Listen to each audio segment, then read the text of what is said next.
দুই দিন ধরে রোদের দেখা পাওয়ায় কিছুটা স্বস্তি ফিরেছে হাওরে, কিন্তু উজানের ঢলে নদ নদীর পানি বাড়তে থাকায় ধান রক্ষার সংকট এখনো কাটেনি। নতুন করে বৃষ্টি হয়নি সুনামগঞ্জের হাওরে। রোদ উঠায় কৃষকরা স্বস্তিতে ধান শুকাচ্ছেন, যদিও জলাবদ্ধতার কারণে তাদের ধান কাটা ও মারাইয়ে সমস্যায় পড়তে হচ্ছে।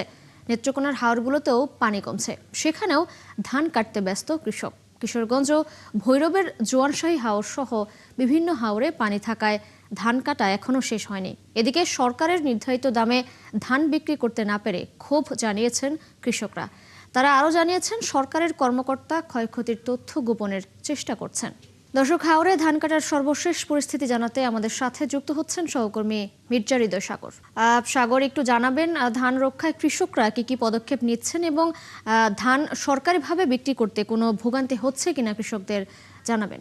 সকালে আমরা জানাচ্ছিলাম যে গত রাত্রে বৃষ্টি হয়েছে, তবে আমরা নেত্রকোনার যে হাওরগুলোতে ঘুরে দেখেছি যে নেত্রকোনার হাওরগুলোতে আজকে রোদ উজ্জ্বল আবহাওয়া থাকায় কৃষকরা মূলত হাওরে নেমেছে ধান কাটায়। পাশাপাশি আরেকটি বিষয় আমরা যেটি লক্ষ্য করেছি যে নেত্রকোনার হাওর অঞ্চলগুলোর যে একটু উঁচু অঞ্চলে যে ধানের জমিগুলো আছে, এগুলোতে তীব্র শ্রমিক সংকটের কারণে জমিগুলো কাটতে পারছে না। আমরা যদি দেখানোর চেষ্টা করি যে দেখবেন এখানে বিস্তীর্ণ হাওরের নিচু অঞ্চলটা ডুবে আছে এবং উঁচু অঞ্চলে যে জমিগুলো আছে এখানে শ্রমিক সংকটের কারণে এই জমির ধানগুলো কাটতে পারছে না।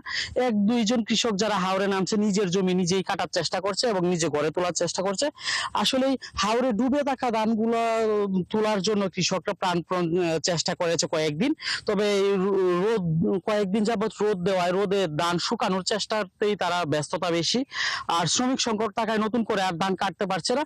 তো শুকানো ধানগুলা নিয়ে কৃষকরা যেটা বলছে সবচেয়ে বেশি বিপদে আছে, কারণ এই শুকানো ধান বিক্রিতে সমস্যার সৃষ্টি হয়েছে তাদের।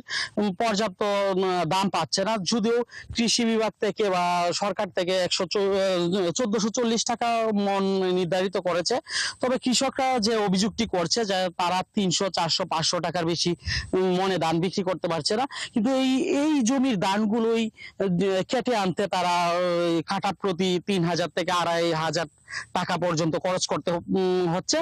কৃষকরা যেটি বলছে, আসলে জমির ধানগুলো কিনে এনে বিক্রি করে জমিতে যে পরিমাণ টাকা কাটাতে খরচ হচ্ছে সেই টাকাটাই উঠছে না।